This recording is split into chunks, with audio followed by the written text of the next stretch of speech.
Hello traders, चलिए समझते हैं कि आज निफ्टी ने इंट्राडे में कैसे वर्क किया। अगर हमारा कल का प्रेडिक्शन देखा होगा तो आपने हमने पहले ही बता दिया था कि मार्केट अगर साइड वे ओपन हो गया तो ये देखिए, ये थोड़ा गैप अप ओपन हो, इसको कोई गैप अप नहीं बोलते, इस छोटा साइड वे ही है। सीधा गैप ओपन होते ही कंटिन्यूसली मार्केट नीचे आ गया तो इसको साइड वे ही बोलते हैं। ठीक है, साइड वे अगर मार्केट ओपन होगा तो ये मार्केट नीचे आएगा और यहाँ पे जो हॉरिजॉन्टल लाइन है वहाँ पे कंसोलिडेट करेगा और यहाँ से ऊपर जाएगा। हमारा ऐसा प्रेडिक्शन था। ठीक है, नीचे जाने का कोई हमारा अंदाजा नहीं था। ठीक है, लेकिन मार्केट नीचे आ गया तो ऐसा कोई जरूरी नहीं रहता है दोस्तों कि जो हम बोलेंगे वही होगा। लेकिन हमारा प्रेडिक्शन अगर 100 में से 70 बार या 60 बार या 50 बार भी अगर पास होता है, लेकिन आपका रेशियो अगर अच्छा रहता है तो आपके लिए आप ट्रेडिंग करियर में यहाँ पे आप टिक सकते हैं। ठीक है, तो हमारा प्रेडिक्शन था कि मार्केट नीचे आएगा, तो बस इतना हमारा आधा भी प्रेडिक्शन अगर पास हो रहा है तो भी हमारे लिए अच्छा है। क्यों? क्योंकि हमने जैसे ही मार्केट ने ये एक स्विंग बनाया था, इस स्विंग को लगा के ये स्विंग बनाया, ये दो पॉइंट को हम लगाते हुए एक ट्रेंड लाइन बनाई। जैसे ही हमने देखा कि मार्केट ने एक डाउन ट्रेंड के लिए छोटे टाइम फ्रेम में डाउन ट्रेंड कन्वर्ट किया है। ठीक है, इस बड़े रैली का अगर ये करेक्शन देना चाहता है तो यहाँ से तो वापस नहीं जाएगा मार्केट, इतना तो मुझे पता था। अगर जाता भी होगा तो यहाँ से आने के बाद यहाँ तक तो नहीं आएगा वो, यही से आसपास की इस रैली का अगर करेक्शन देता तो यही से आसपास के यहाँ से मार्केट ऊपर जाने के लिए चाहिए था।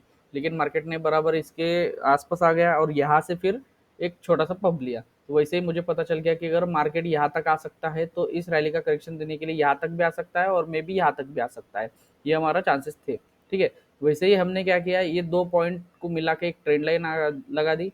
जैसे ही मार्केट ने यहाँ पे इस ट्रेंड लाइन को टच किया, वहाँ पे एक डोजी बना दिया। डोजी बनाने के बाद इस डोजी को इसने क्रॉस किया, वैसे ही हमने यहाँ पे एंट्री डाल दी। ये छोटा सा हमारा स्टॉप लॉस हो गया और ये हमारे हॉरिजॉन्टल लाइन हमारा टारगेट था। तो इस कैंडल में हमारा एक टारगेट जो था वो अचीव हो गया। उसके बाद मार्केट कंटिन्यूसली साइड में गया था। मुझे लगा था हमारा जो प्रेडिक्शन था उसके हिसाब से मार्केट चल रहा है। यहाँ पे आने के बाद इसने साइड वे किया, कंटिन्यूसली ऊपर जाने की कोशिश की। देखिए यहाँ से अगर देखेंगे तो ये कंटिन्यूसली अपने लो को बचाते हुए जा रहा था। मैंने इस कैंडल के क्लोज होते ही मैंने यहाँ पे एंट्री डाल दी थी। ये छोटा सा स्टॉप लॉस था। ये एक कैंडल ऊपर चली गई थी, मुझे लगा कि मेरा प्रॉफिट चालू होगा, लेकिन जैसे ही इसने एक निगेटिव कैंडल बनाई वैसे ही मुझे एक समझ में आ गया कि इसने सिर्फ ट्रैप और ट्रैप करने के लिए ही ये एंट्री बनाई थी। वैसे ही जैसे ही इसने इस कैंडल को क्लोज किया वैसे हमने ब्रेक इवन पे हमारा एंट्री एग्जिट कर दी और मार्केट जैसे हमने एंट्री एग्जिट कर दी वैसे ही मार्केट नीचे की तरफ चला गया।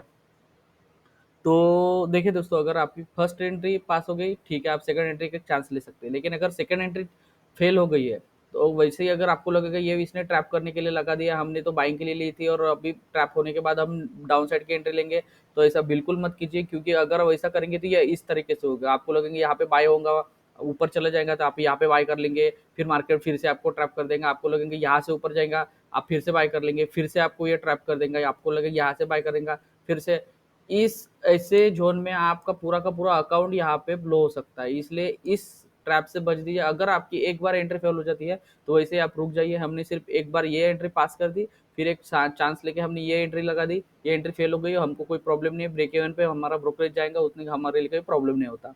ठीक है, तो ये हमारा ये यहाँ पे एक एंट्री फेल हो गई, मार्केट नीचे की तरफ चला गया। हमारा जो प्रेडिक्शन था यहाँ से मार्केट ऊपर जाना चाहिए था, नीचे आने का कोई रीजन नहीं था। लेकिन अगर हमने बताया रीजन नहीं था मतलब क्या, मुझे पता नहीं चला कि क्या रीजन होगा। ठीक है दोस्तों, अभी अगर देखेंगे तो इस रैली का अगर करेक्शन देखेंगे तो यहाँ पे भी आ सकता है, यहाँ पे भी आ सकता है या यहाँ पे भी आ सकता है। अगर फिबोनाची के हिसाब से अगर देखेंगे हम तो 50% पे आएगा, 60% पे आएगा, 70% पे आएगा। वो अपने उस ट्रेंड के हिसाब से मार्केट का करेक्शन दे सकता है। ठीक है, हमारा जो ये यहाँ पे एक एनालिसिस था कि यहाँ से मार्केट ऊपर जाएगा, ये फेल हो गया, कोई प्रॉब्लम नहीं। हमारा ये एनालिसिस अगर पास हो गया तो हमने यहाँ पे पैसा कमा लिया दोस्तों। ठीक है, आपको ये समझना चाहिए कि मार्केट कैसा भी चल सकता है, ये कोई भी प्रेडिक्ट नहीं कर सकता, कोई भी 100% नहीं बता सकता, कोई प्रेडिक्ट कर सकता है। प्रेडिक्ट के आपके प्रेडिक्शन कितना परसेंटेज अच्छा चलता है कितना नहीं चलता है ये आपके ऊपर डिपेंड करता है, आपके प्रैक्टिस के ऊपर डिपेंड करता है। ठीक है, तो हमने बताया था कि मार्केट यहाँ से ऊपर जाएंगे लेकिन यहाँ से ऊपर नहीं गया। ठीक है, लेकिन देखिए दोस्तों, अगर देखेंगे तो ये बहुत बड़ा ट्रेंड है। अगर देखेंगे तो ये बहुत बड़ा ट्रेंड है, इसको ये वन इसमें नहीं तोड़ेगा। मे बी चांस हो सकता है कि कल सीधा गैप अप ओपन होकर इस कैंडल इस ट्रेंड लाइन के ऊपर अगर ओपन हो गया तो यही से मार्केट ऊपर की तरफ जाने की कोशिश करेगा और उसके बाद यहाँ से नीचे आने, अगर नीचे आना होगा तो यहाँ से नीचे आ सकता है। अगर आप बोलेंगे कि मार्केट तो इसने नीचे की तरफ दे दिया क्लोज, नहीं ऐसा नहीं होता। ये दोस्तों ट्रैप करने के लिए भी यहाँ पे लगा देते बहुत से लोग, या इसने ब्रेक करने के बाद यहाँ पे पुट बाय कर लिया होगा कि मार्केट नीचे जाएगा।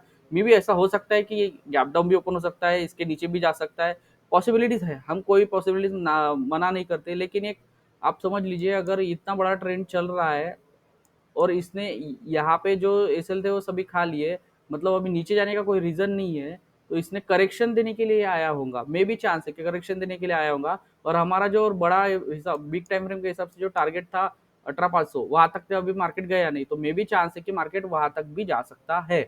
ठीक है, ये भी एक चांस है, तो इसलिए इस मार्केट को मतलब गैप अप ओपन होने के बाद यहाँ से ऊपर जाने के लिए चांस ट्राई कर सकता है। अगर साइड में ओपन होगा तो मार्केट थोड़ा नीचे जाएगा, यहाँ पे सपोर्ट लेगा या यहाँ पे सपोर्ट लेगा, फिर से इस जोन के आसपास आएगा, यहाँ से जो बाइंग आई थी या फिर से यहाँ से बाइंग आ सकती है, और मार्केट ऊपर जाने के बाद यहाँ पे लास्ट किस करके नीचे आ सकता है। लेकिन जब तक ये स्विंग क्रॉस नहीं करता तब तक हम डाउन ट्रेंड के लिए कन्वर्ट नहीं होंगे। मैं तो नहीं होऊंगा दोस्तों, ये हमारा प्रेडिक्शन है और हमारा एनालिसिस है कि जब तक स्विंग क्रॉस नहीं करता तब तक हम डाउन ट्रेंड के लिए कन्वर्ट नहीं होते।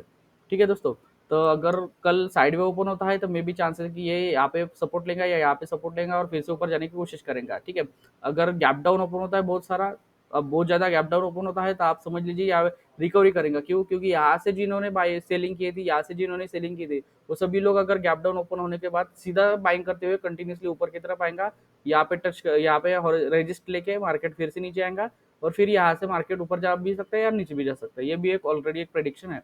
ठीक है, तो देखते दोस्तों कि कल कैसे वर्क करता है मार्केट।